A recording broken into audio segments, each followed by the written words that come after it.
Hey everybody, it's Alex from Heavy New York. We are on the bus outside the Kingsland in Brooklyn today, and today we are here with Seven Kingdoms. Thank you guys all for being here. Thank you, man. Thanks, man. Yep. It's so great to have you here. It's good to see you again, Camden. Your latest record is Decennium, which came out at the tail end of 2017. Let's give a rundown on the making of the record and how the record cycle has been thus far. We started actually in 2016. I think we started recording it, and we did a soft release for it through Kickstarter, actually before Napalm was involved. And we sold, we did really well with the Kickstarter, and then we ended up moving all of our discography post those copies onto Napalm. They picked up pretty much all the albums. And then after that, they kind of re-released everything under the Napalm banner. And then after that, we did the tour in the U.S. and Canada with Evergrey. And then we did 70,000 Tons. And then we're just doing our own little tour right now. We're going to end up skipping Europe this year, but we're just trying to get a record done so we can release it from scratch with Napalm, since this one wasn't quite done that way. So like when they stepped in, it was definitely a big help. So just trying to get another record out, start kind of new with them. Awesome. Now, I've noticed that with this record, it really had a lot of different elements in it. Like, it's been labeled as kind of like power metal in that sort of sense, but there's parts where like the heaviness goes in and out. And so, was this like a preconceived idea to make kind of like a diverse sounding record? It's funny because a lot of people, I've heard people say the opposite.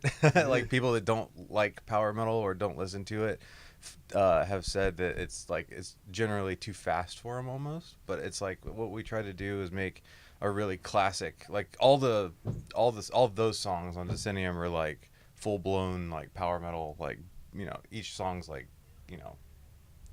100% just balls to the walls kind of stuff. And we didn't we didn't have a ballad, we didn't have a super like obvious like, oh, that's the single song, you know what I mean, kind of thing. And actually the new material we have is a little bit, it's the same like speed, but there's a little more, there's heavy stuff in it, a little more heavy stuff than it was in the last record, and it's a little more of a Like a groove. yeah, there's a little more of a like difference in the tempos of the songs at least. Like it's not I don't know, we probably went another 20 or 30 BPM spread of as far as the tempos of the song, which will give it the groove pretty much. Awesome. Now, being that Seven Kingdoms does have kind of a bit of albums out now, do you guys take like a new approach to every album that you make, or do you guys have kind of like a formula that you tend to stick with? I mean, look, it's the drummer. I mean, obviously our formula just being the people that have made, I mean, we've been together for a while, so we kind of have the usual thing that we do. But obviously, as the records come out, we listen to fans and what they like, and not necessarily try to do what they want, but implement those ideas and help the inspiration process just make something new and fresh. I mean, we always try to be better at everything that we do. I think every record you've seen growth in most aspects, so just kind of a continuation to get better and better, and try not to release something that people would say was like, oh, it was watered down, or what happened, or you know what I mean. Just trying to really avoid those the bad records, I guess, or the bad it sounds like they just put it out just to put it out kind of thing. Yeah. Is there something that always comes first in your music? Is there ever a time when there's like a vocal concept and you guys maybe write music according to that? Or do you guys start off with some guitar riffs or rhythms? Is there ever like a key element that it starts off with? Most of the songs usually start with a guitar riff or like a melody on the guitar, and then you build off of that. I mean, it all usually kind of stems from some sort of string instrument or piano even. I mean, that's happened in the past, but yeah, it's just usually like a melody that turns either into a song or a vocal line, and then you kind of stem from that. Yeah. Anything you'd like to elaborate with? Being a guitar player as well and playing bass with him now, like I can definitely. It took me some time to kind of like see how Camden and Kevin play guitar and write with each other, but now I'm starting to really see how somewhat how they see the approach the guitar is writing and some of the shapes they use, and I can kind of incorporate what I know on guitar in that area on the bass, and try and spice up some things here and there, but then really not only just play bass, but maybe help contribute with any kind of melodies that I come up that I think would be good that they would like to use for stuff as well, you know. You know, it's funny. I interviewed Melvins recently, and they said that it's always frustrated guitar players that end up playing bass. Do you concur? No, actually, there's one thing I tell them all the time. If I was going to, because I play guitar in a death metal band, so if I was going to play anything in a power metal band, it would either be a singer, which I could not do, but it would definitely be playing bass, because I think playing bass is definitely a very well-respected position for power metal in my eyes, because it's a lot of the guys that I've watched play power metal bass, like on the internet or live, it's definitely not just hold that root note and ride it out for the night. No, like they have some riffs, they have some shreds. Like I really like it, and I definitely enjoy playing that style with that instrument. Does having a death metal background maybe allow you to bring in some new elements to Seven Kingdoms? I'll see what happens, because I know they were pretty heavy before in some of their old riffs and stuff. So I'd really like to toss some stuff out there at times and see what happens with it. But you never know. Yeah, I just every time I was interviewing a striker recently, and I was telling them, oh yeah, I saw the bass player of this band, and he was cool, and he's just like, just think about how much he'd be doing if he was playing guitar. So there seems to be a war between guitar and bass players. I play so much guitar at home; it's kind of actually nice and relieving to go out and have had the opportunity to learn something new, almost, you know, and a new challenge, basically, because I can sit around and play guitar all day, but playing the bass was not just physically different. It was you have to look at it different, you know. You can't just get on there and expect to do solos all day, kind of, you know. And a bass is also very essential to the band. I mean, there's been bands without guitar players, there's been bands without singers, but it seems that every band needs to, Carrick Angren doesn't have a bass player, but you get the idea. Yeah, I just feel like it's cool when you have a band with a bass player, mostly to me, because that's what holds all the low in, you know. That's what keeps the drums and the impact of the show. I mean, your guitar players can be tight as they want all day, all night, play every lick perfect, but there's just not that punch behind it that's kicking you in the chest along with the kick drum, you know. Yeah, metalheads, we're all about that bass. I just had to say that. If I didn't say it, there was going to be a comment on YouTube that would say it.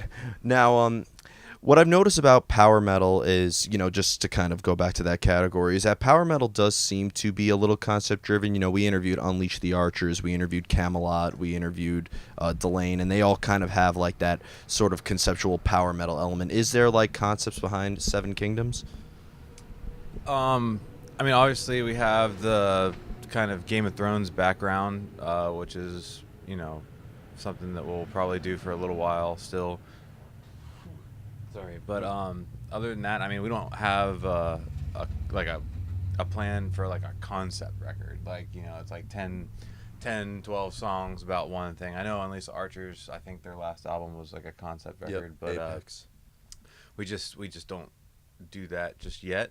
I mean, there's a lot of bands that do that, and if we ever did it, I would want to make sure that we had the time and the resources to do it right, because it's been done very, very good already. You know what I mean? And it's just like, if that happens, I mean, it'd probably be several records from now, hopefully, when we have the means and time to sit there and really do it. But I mean, I'd like to try it one time, just to do it. But like I said, I want to make sure we did it right.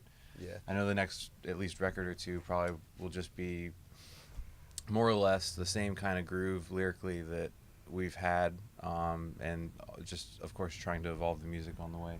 Yeah, I feel like sometimes when an album is a concept album, sometimes it kind of pigeonholes you a little bit more, and sometimes you kind of revolve the music around that so much that like. Well, see, I mean, that's one thing too. Is like, I mean, personally, like every time I've heard like concept record, there's just one or two songs that feels like they wrote the song around just the, you know what I mean? Like it's like the music came secondary to the story, which is fine. But I've always been more of I'm a guitar player, so it's just like, you know, Yeah. it's just like, oh, they just did this thing, you know what I mean, just to kind of make it fit, you know what I mean. And obviously, there's been people that have pulled it off, and it's been, you know, a masterpiece. But that's what I'm saying. That's one thing we would try to avoid, is that, like, we would hate to have a filler song for the sake of a story. Yeah, absolutely. Now, correct me if I'm wrong, but you guys are originally from Florida, not Tampa, though, right? Like, Yeah, no, Daytona Beach area. Daytona Beach area. yeah, Sabrina, Tyler, and I live in DeLand, and then the Keith and Kevin, they're brothers. They live in Winter Haven. Okay. So coming from, like, I mean, obviously people hear heavy metal in Florida, they immediately assume, oh, they must be a death metal band, or either that or they must sound like Under Oath, which you guys sound like neither. Yeah. Or so curious, being the style of music that you are, was there like a scene in Florida that you guys kind of cut your teeth in, or were you a band that kind of had to go outside your state lines in order to get the name out there for Seven Kingdoms? I mean, Go ahead. No. I mean, it was. Started it. Yeah, I know. Honestly, I didn't even know about power metal until I started hanging out with them 6-7 years ago. Yeah, no, I mean, when we first started, I mean, people, it's funny because I promote a lot of shows and I work with a lot of local bands in Florida, but, like, a lot of them didn't see how I got in that position, you know what I mean? So it's just like playing so many bad shows. Like, we played a chicken shack, like, it was like a car, like plywood outside of, like, this, like, fried chicken store, like, in Orlando somewhere. They had That some actually sounds pretty. metal fest. That sounds pretty metal, to be honest. Yeah, it was ridiculous. So it was just like the power went out, everything died.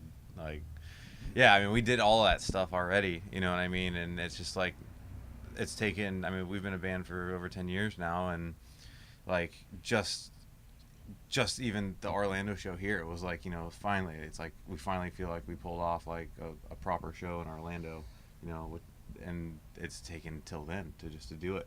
Yeah, that was a great night. A Yeah. lot of friends, even like Yeah. some of my death metal friends came out just to like watch it happen. You know, it was cool. Which is awesome. Yeah, but I mean, it takes, I mean, it's a grind. I mean, like, you really got to love doing this to do it, especially if you don't have, like, a immediate hit that, like, you know, sells 1 million copies on iTunes or something like that. Yeah. But, you know, it's just like we did the support tours with Blind Guardian and all that stuff. So, like, it's a vicious cycle of going back and forth It's a between. lifestyle, man. Yeah, I mean, it really is. It's what do we say? A tour life. It really is, man. you Yeah. know? No, it's like you're stuck at home. It's like the first couple days, like, everybody finds a groove, and then every single tour I've done, it's like the last 2 days you're like, God, it's already over. Like, and you're in the beginning you're looking at the limit like, oh my God, like, this is gonna be a trip, and then at the end you're like, wow, like, Wasn't that bad. it wasn't that bad. When's the next one? When's the next one? And then you're at home, and then you're like, why aren't we doing anything? Yeah, once you do your first tour, you just want to, like, kind of, like, it feels so weird when you're not on the road at that point. Yeah, there's definitely an adjustment. You get the tour bug, man. Yeah. That's about all it is. First tour I ever did was with Seven Kingdoms with Stradivarius, and I wasn't even playing in the band. I was just helping them out, and they were taking me on a trip, and it was just an experience of a lifetime for everybody, I felt like. But then I was just like, I was already in bands and knew I wanted to do this kind of stuff, but at that point I was like, man, this is all right. I see how this could go. You know, where this band as Stradivarius got, you know, it's like, obviously I have faith and believe that Seven Kingdoms could do that. So it's like, man, yeah, let's all do this tour life. Let's do it. You know? Right? And I have 2 more questions for you guys. Being that, you know, you've played with a lot of awesome bands such as Evergrey and Blind Guardian, and, you know, when I listen to you guys, it definitely has that quote-unquote European sound to it. So touring with bands like that, I'd imagine the reception for opening up for a band like that had to have been pretty good, right? Yeah, I mean, luckily, every tour we've done pretty well on as far as being received by the headlining band's audience. I think Evergrey has a little bit of a different sound, and they definitely attract a little bit more of a prog crowd. So that was kind of, we wanted to try it at least because, you know, it's like you're the prog power genre. You know, like, we did power metal tours. Let's do a prog metal tour, because then we had Need, and, you know, we were definitely the fastest band on that package by an order of magnitude. You know what I mean? Like, so, you know, it was like, you know, you'd have the opener Ascendia, and they were just like metal, like melodic metal, power metal, and then Need was super progressive, and then just like you just got shot with power metal pelted with it, you know, when we went on stage, and then Evergrey, you know, like was just really heavy, and it's Evergrey, you know what I mean? Yeah. Well, and you guys were also on 70,000 Tons of Metal, which has a huge like European audience. So I'd imagine that a show like that would have been perfect. Oh no, the 70,000 Tons was amazing. I was just, oh my god, like we're actually trying to, we're hoping to release. I mean, none of it's confirmed. It's just it's a hope, but Hope like in a dream. a hope and a dream. But we're gonna try to release the record somewhere around 2020s, I think. So just like that's kind of a goal for us. CD release party. Yeah, it's just like, I mean, I got a couple other things that we're working on tour-wise that might not happen until 21 or 22, but trying to figure out the timeline between 20 and 21, 22, because it's pretty much going to take all year next year to write, finish recording, and I mean, we got some personal stuff that we're all doing. He may have a tour with his other band, and just kind of taking the year off to get ready to do it really hard over the next couple. But that's what I love about metal, that you guys plan so far ahead. I'm the guy who's always worried about what's going on a week from now and a week from there. I'm like, you guys are already worried about 2020 and 2021, and it's not even 2019 yet. I like that. Well, I mean, you have to. I mean, it's just like, I mean, at the end of the day, I mean, no matter if you're in a van or you're in a coach. That's what it takes, man. Yeah, you gotta be smart with it, and you gotta put your foot in, because there's gonna be 20, 30 other bands that'll take that, like, want it, and if they hear about it, they'll take it. Like, I want it, and you got to be first in line. Yeah, if you're not ready, they just move right on to the next one. They don't even blink an eye. Absolutely. So you gotta hustle. And the final question is I was wondering if you guys would like to do a bit of gear talk. If you guys are cool with that, your weapons of choice. You want me to start? Go ahead, Tyler. Well, I started rehearsing with him. I was playing a Ernie Ball Music Man Stingray, and I recently switched to the Caprice bass, which I absolutely love that bass. It's so fun to play, and it just cuts right through. And being a Music Man artist and a Mesa Boogie artist, for my amp, I am using the new Subway 800 Plus, and it's the most compact little amp I've ever seen in my life, just about, and weighs just a few pounds, and Oh my and it's so massive sounding. I love it, man. Sound guy's gonna love you tonight. There's been too many bands who like bring in like a cabinet that's like the size of this bus into the venue. Well, I do have a. We got a fridge. I have a fridge. I have to have that air moving on stage, man. I'm just old school like that. I love direct tone, and it's great, and accessibility and everything. But man, I want to, especially playing bass, I want to feel that air just pumping right behind me and that ground shaking. But I'm using for my pedal chain, I'm using a wah, which was never really done before in this band, I wouldn't say at all, No. right? Using a wah on the bass, and then a nice flanger and some delay and stuff, and keep some cool effects going, you know. Spacey songs need some spacey tones. Exactly. And you have the right. It sounds like you have the right amount too. I mean, I do not envy Tom Morello's guitar tech at all. Yeah. And how about you? Well, I mean, for the guitars, Kevin and I are pretty much together on everything. We play Comparisons. We've been working with Comparison for a long time, and they're fantastic guitars. We're both loaded with bare knuckle pickups. He's using an Aftermath set tonight. I think I'll be using the Ragnarok still tonight. I have Aftermath and a couple other guitars too that we have with us. And then both of us actually are stripped down a little bit for this one, and we're using just the EVH 212 cabs. So like it's a little easier on the loads and less space for speakers and stuff like that. Still loud as hell. Yeah, Great. no, I mean it's worked fantastic. Yeah, actually. I think it was a great choice taking those. Yeah, and then actually both of us are using the 50-watt EVH 5150 heads. Like, I mean, I have a full size one, but I left it at home for the sake of just space. And you also have a wrestling belt on your. Oh no, that was for the Haven. Oh, okay. Yeah. No, a friend of ours put the Intercontinental title on top of my rig, so it was a special night, you know. Oh, I didn't see it. That It was looks just awesome. But yeah, no, that, and then I mean, Kevin has a mini wah. A little baby. compact little mini wah. He uses a tube screamer, I think, or some sort of boost pedal. Decimator. He's got a noise gate little decimator pedal. My chain, I've just wireless into a wah pedal. I have a Horizon device that's boosting the amp. which is great. Just a delay, the phase 90, little flanger for a couple parts, pretty standard. That's it. I don't like having a ton of stuff, but just from that, and then I have the rack mount decimator because like there's so much noise out of those. Yeah, the EVHs are loud, like, and it's nice to have that stereo thing because it's just like it chomps it down and it's completely like silent on stage. Wow.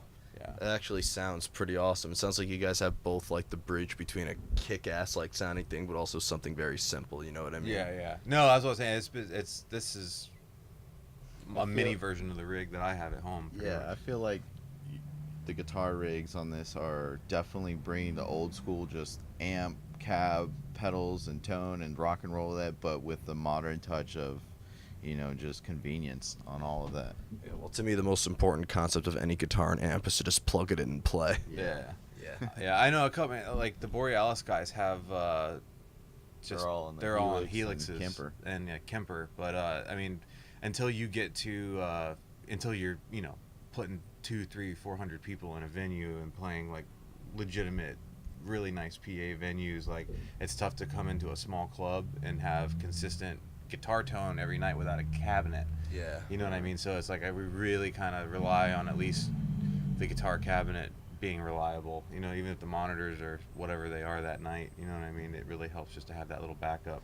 Having Fedge is a blessing. We're traveling with a sound guy too, so like this is like our first like step up into like a legitimate crew kind of territory. Just have a Making moves. driver in a front of house guy. That's pretty much it.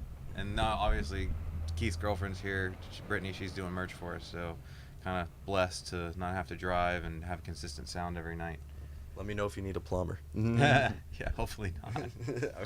I'm kidding. So before we go, I want to thank you guys so much for your time today. You know, you're doing this small little headliner. Is there just anything else? You said you got some new music coming on in the works, and is there just anything else that you're allowed to talk about that you'd like to promote? No, I mean, we're just trying to get this done and go home and spend a couple of weeks just resting and then just get back to it. I mean, just make some riffs, deliver some demos, and just go from there pretty much. I mean, we got pretty much the whole year to do it, so we should be able to get it done.